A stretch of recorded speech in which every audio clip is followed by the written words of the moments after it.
લગ્ન તો જે આગળના ભોગાવલી કર્મ બાકી હોય ને એ પૂરા કરવા માટે કરે, પણ એક વખત દેહ ભેદ થઈ ગયો ને પછી એમને આની અંદર ઇન્વોલ્વ ના હોય, બાહ્ય ક્રિયા કરે એનું એમને જેવું આપણે પાપ બાંધીએ છીએ એવું ના બાંધે, એ ખાલી છોડે, આગળનું જે બાંધીને આવે છે ને એ ખાલી છોડે, એના માટે ખાલી આ બધું એમને સાંસારિક પ્રવૃત્તિ કરે. એટલે શ્રીમદ રાજચંદ્રજી દીક્ષા કેમ ના લીધી, તો એમને આના મહાવીર ભગવાન હતા ત્યારે એ એમના છેલ્લા શિષ્ય હતા. ત્યાં દીક્ષા એ લીધેલી છે, પાળેલી છે, અનેક જન્મોમાં લીધી હોય, એવું ના હોય આ એક જ જન્મની સાધના ના હોય, અનેક જન્મોમાં આ બધી સાધના કરેલી જ હોય.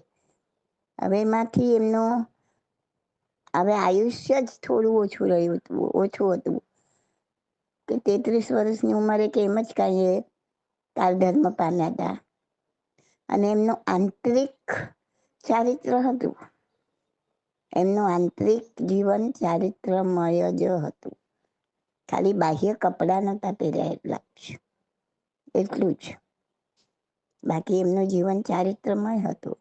તો આંતરિક ચારિત્ર એ જ બહુ મોટી વસ્તુ છે ને. ભરત મહારાજા એ આગલા જન્મમાં ચારિત્ર લીધેલું, પાળેલું બધું, અને આ છેલ્લા જન્મમાં મોક્ષ ગયા ત્યારે ચારિત્ર નતું.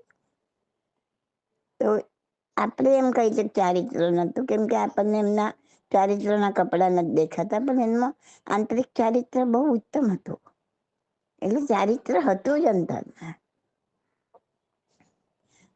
હજારો સાધુ સાધ્વીઓ એવા હશે કે બાહ્ય ચારિત્ર છે પણ આંતરિક ન હોય, જયારે આંગળા ના વેઢે ઘણા એવા કેટલાક બાહ્ય કપડા ના હોય પણ આંતરિક ચારિત્ર હોય. એ બધું કેવળ જ્ઞાની જોઈ શકે, કેવળ જ્ઞાની સમજી શકે, અને આપણે નથી જોઈ શકતા, નથી સમજી શકતા ને એટલે જ આપણે ગોટાળે ચડી જઈએ છીએ, આવું કેમ, આવું કેમ, આવું કેમ, બધા મગજ બધો વિચાર કરવા માંડે છે. પણ દરેકને દરેકના પૂર્વ કર્મ પર છોડી દેવા જોઈએ, કે એમનું પૂર્વ કર્મ આ પ્રમાણેનું હશે એટલે એમનું આ પ્રમાણે થયું, આ જન્મમાં એમને આ પ્રમાણે કરવાનું હશે, ક્રમબદ્ધ પર્યાય આટલો હશે, આમ હશે. તો તમે ઘણી બધી માનસિક તકલીફ માંથી બહાર નીકળી જાઓ. આ તો ઉપરથી આપણે કર્મ બાંધીએ છીએ, આપણે જાણતા તો છીએ ને કઈ, એટલે તો ભગવાને ચોખ્ખું કીધું કે પરમાં નહીં જાને સ્વમાવસ, તું બીજાનો વિચાર ના કરે, એની ડાયરી આખી અલગ છે, એની ફાઇલ અલગ છે, એને શું કર્યું છે, એને શું ભોગવવાનું છે, તું ક્યાં જાણે છે? તો શું કામ પરમાં તારું મગજ આટલું બધું દોડાવે છે? ખાલી એટલું જ વિચારી લે ને, ભગવાન કહે છે કે એટલું જ વિચારી લે ને કે એમને આ પ્રમાણે જ કરવાનું હતું, એ પ્રમાણે એમને કર્યું. અમને એમને ધ્યાનનો પ્રચાર નથી કર્યો એવું નથી, એ ગૂઢ શબ્દોમાં બધું કીધું છે એમને, આપણે સમજી નથી શકતા. એમના એક એક શબ્દો ને તમે ખૂબ ડીપલી જઈને વિચારો ને તો આજ વસ્તુ આવે છે જે ધ્યાનમાં છે, જે કરવાની છે, પણ એ બધા ના સમજી શકે. એટલે એમ કે ધ્યાન ક્યારે શબ્દ નથી હોતો તમારો ધ્યાનનો, પણ એને જે વર્ણન કર્યું છે, જે કીધું છે, જે કરવાનું કીધું છે, એ બધું આને જ સંલગ્ન છે. અને એટલા બધા લોકોને ભેગા કરીને આ ધ્યાન કરાવો એવું હજી એમના ઉદયમાં નતું આવ્યું. આગલા જન્મમાં તો ઘણું કર્યું હશે, જયારે મહાવીરના શિષ્ય હતા એના પછી કેટલાય જન્મો થયા હશે. એ કે છે ને એક નાનું સરખું પ્રમાદ કર્યું એમાં આટલા જન્મો વધી ગયા.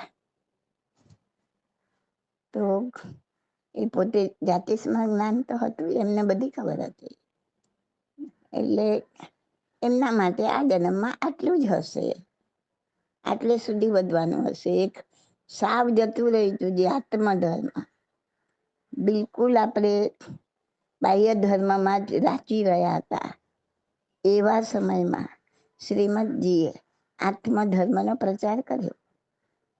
પછી ધીમે ધીમે ધીમે બધું આગળ વધ્યું ને. 2,500 વર્ષ તો બિલકુલ જતું રહ્યું હતું.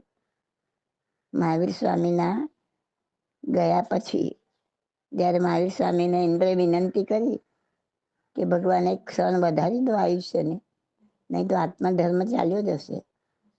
2,500 વર્ષ સુધી ભસ્મગ્રહની અસર છે. ભગવાને કીધું આયુષ્ય વધારી કે ઘટાડી હું ના શકું. અને જે થવાનું હતું એ થયું. 2,500 વર્ષ સુધી આત્મધર્મ ચાલ્યો ગયો.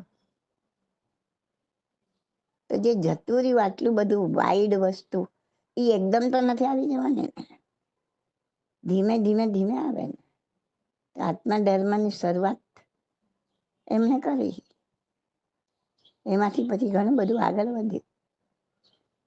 એટલે કુદરતના ચક્ર પ્રમાણે જેમ થવાનું હોય, જે પ્રમાણે થવાનું હોય, જે પ્રમાણે ધર્મ આવવાનો હોય, જે પ્રમાણે ધર્મ જવાનો હોય, એ પ્રમાણે બધું ચાલ્યા જ કરે. આંધાધૂંધી ફેલાઈ જાય, બિલકુલ ધર્મ નાશ પામી જાય, પછી પાછો ધર્મનો ઉદય થાય. કોના થ્રુ કેટલો ધર્મ પ્રસરવાનો છે એ પણ બધું નક્કી હોય. એ પ્રમાણે બધું થયા જ કરે. એ શ્રીમદજીએ આટલી નાની ઉંમરમાં જે ધર્મ પ્રચાર કર્યો છે ને, ગજબનું કરે છે, કોઈ ન કરી શકે. આટલી નાની ઉંમરમાં આટલું જે એમણે આત્મધર્મ બતાવ્યો છે ને, મોર દેન ઇનફ. એટલું પણ જો કોઈ અંદર ઉતારે ને તો બેડો પાર થઈ જાય. એટલે આ બધા વિચારો છોડી દો. તમારો સવાલ હતો કે તમારો સવાલ હતો કે શ્રીમદ રાજચંદ્રજી કેમ દીક્ષા નથી લીધી, એમને ધ્યાનનો પ્રચાર કેમ નથી કર્યો. પ્રચારના સાધનો એ વખતે એવા નતા જે અત્યારે છે. અત્યારે તો સાચો અને ખોટો બધો પ્રચાર ધૂમ ધડાકે થઈ રહ્યો છે, અને એમાં કેટલાય જીવો અટવાઈ રહ્યા છે. તો એ વખતે સ્લો હતો પ્રચાર, પ્રચારના માધ્યમો નતા. બીજે એમના સંસર્ગમાં આવ્યા એ બધાને એમણે આજ વસ્તુ શીખવાડી છે, આજ પ્રચાર કર્યો. એમની મુદ્રા પણ ક્યાંય પણ જુઓ તમને ધ્યાન મુદ્રા મળે છે. એમને એક નાનું સરખું વસ્ત્ર છે શરીર પર, બાકી વસ્ત્રો પણ બહુ જોવા નથી મળતા. એ બધું ચારિત્રની નિશાની નથી તો શું છે બીજું? સમજી શકે એના માટે બધું છે. ઓકે, તો ખ્યાલ આવી ગયો હશે કે શ્રીમદ રાજચંદ્રજીએ ચાલ્યા ગયેલા આત્મધર્મને પાછો વાળ્યો છે. Okay, this audio is by Subodhi Masala. My contact number is 88500 88567.